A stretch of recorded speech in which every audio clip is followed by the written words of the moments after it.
नमस्ते दोस्तों।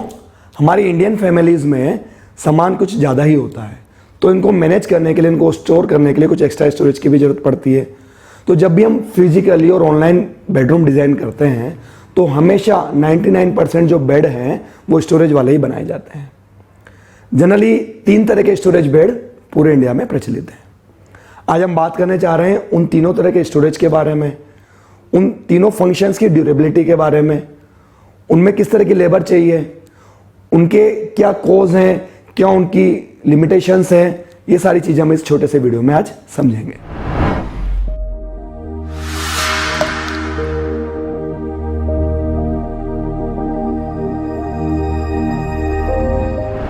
सबसे ज़्यादा प्रचलित जो स्टोरेज तरीका है वो एक दीवान स्टाइल बेड का, जिसमें ऊपर की प्लाई को कब्जे के माध्यम से मूवेबल बना दिया जाता है। इस तरह से हम प्लाई उठा सकते हैं और जो भी हमें स्टोरेज करना है उसके अंदर कर सकते हैं और वापस प्लाई को हम यथास्थान रख सकते हैं। तो ये पूरे इंडिया में सबसे ज़्यादा प्रचलित है। क्यों? क्योंकि एक तो बहुत ज़्यादा कॉस्ट इफेक्टिव है। इस पूरे मेकानिज्म की बात की जाए तो डबल बेड में लगभग 600-700 रुपये, 800 रुपये में कब्जे भी आ जाएंगे, उसके स्क्रूज भी आ जाएंगे, जो उठाने के लिए पुल हैंडल्स हैं, चेस्ट हैंडल्स हैं, वो भी आ जाएंगे। और ड्यूरेबल भी है क्योंकि इसके अंदर कोई भी टेक्निकल चीज़ काम में नहीं ली गई है, ना कोई इस तरह का हार्डवेयर काम में लिया गया है जो ख़राब हो जाए। तो सालों साल ये फंक्शन चलता रहता है। बहुत ज़्यादा स्किल्ड लेबर की ज़रूरत भी नहीं पड़ती क्योंकि गांव-गांव, ढाणियों में इसी तरह के स्टोरेज बेड बनते हैं और जो 99% कारपेंटर हैं वो इस तरह के बेड बनाना जानते हैं। अगर हम इसके अंदर स्टोरेज कैपेसिटी की बात करें तो एक अच्छी स्टोरेज कैपेसिटी होती है क्योंकि जनरली 2 तरह के प्लाई को उठा सकते हैं हम। एक तो कई लोग 6x3 की प्लाई को इस तरह से उठा देते हैं या फिर 3x3 की प्लाई को इस तरह से उठाते हैं। मतलब पूरे डबल बेड को या तो 2 पार्ट में डिवाइड कर देते हैं या 4 पार्ट में डिवाइड कर देते हैं। तो जिधर का पार्ट हमें काम में लेना है उधर का हमने गद्दा हटाया और ऊपर से प्लाई हटा ली। बट केवल और केवल एक ही लिमिटेशन इसके अंदर है। एक तो हमेशा हमें गद्दे को हटाकर या फिर गद्दे को पकड़कर ही प्लाई को ऊंचा करना पड़ेगा और जब तक हम सामान उसके अंदर रख रहे हैं या निकाल रहे हैं एक जने को प्लाई को पकड़ के रखना पड़ेगा। तो इस तरह की 2 लिमिटेशन इसके साथ में है।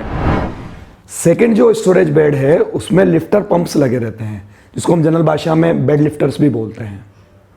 इसमें क्या होता है दोस्तों, एक पूरा चैनल मैकेनिज्म लगता है, फिर उसके अंदर हमारे बेड के लोड के अकॉर्डिंग पंप्स लगते हैं और एक लिफ्टिंग सिस्टम बन जाता है जिसको जरा सा हम पुल करते हैं तो पूरा जो प्लाई है वो गद्दे सहित ही ऊपर इस तरह से उड़ जाता है और हम पूरा जो स्टोरेज हमको मिला है उसमें प्रॉपर सामान रख भी सकते हैं, बड़ा सामान भी रख सकते हैं, जमा भी सकते हैं। पर अगर हम कॉस्ट की बात करें, क्योंकि इसके अंदर पंप भी लगेगा, चैनल भी लगेगी, तो लगभग एक डबल बेड को उठाने में 6 से 8 हज़ार रुपये का खर्चा एक्स्ट्रा आ जाता है। ड्यूरेबिलिटी इसकी वैसे तो अच्छी है क्योंकि अच्छी बड़ी कंपनियां बना रही है, 5 ईयर to 10 ईयर वारंटी भी दे रही है। बट आप जानते हैं कोई भी मशीन होगी तो वो ख़राब भी होगी। तो जो पहले वाला मॉडल हमने दीवान वाला समझा उसकी अपेक्षा इसकी ड्यूरेबिलिटी हम कम होती है, ये बोल सकते हैं। इसको लगाने के लिए एक स्किल्ड लेबर की भी जरूरत पड़ेगी क्योंकि एमएम में भी अगर दोनों साइड में राइट और लेफ्ट में अंतर आ गया तो प्लाई प्रॉपर उठेगी नहीं या प्रॉपर सेट नहीं होगी। तो एक प्रॉपर स्किल्ड लेबर ही इसको लगा सकती है। बट ये है इसके अंदर स्टोरेज हमें प्रॉपर मिल जाता है क्योंकि एक बार में पूरा जो हमारा बेड है वो हमारा सामने आ जाता है। बड़े से बड़ा सामान भी हम रख सकते हैं, कौन सा सामान कहाँ रखा है इसको एक बार में हम देख भी सकते हैं। तो ये हमारा सेकेंड टाइप का स्टोरेज टाइप हो गया है। थर्ड जो स्टोरेज सिस्टम है उसके अंदर बेड के राइट, लेफ्ट और फ्रंट में ड्रॉर्स लगा दी जाती है। ड्रॉर्स एक पूरी 4 फीट 5 फीट की ड्रॉर भी हो सकती है या फिर 2.5 फीट की 2 ड्रॉर्स भी हो सकती है।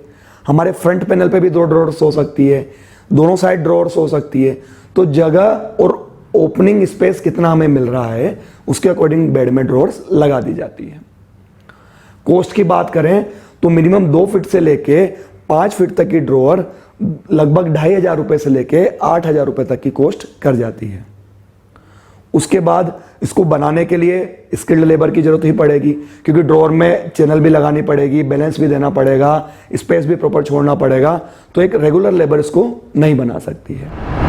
ड्यूरेबिलिटी की अगर बात की जाए तो वैसे तो ये ड्यूरेबल है, बशर्ते आपने सही साइज की ड्रॉअर के अकॉर्डिंग सही साइज का और सही क्वालिटी का और प्रॉपर तरीके से हार्डवेयर लगाया और काम में लिया गया हो।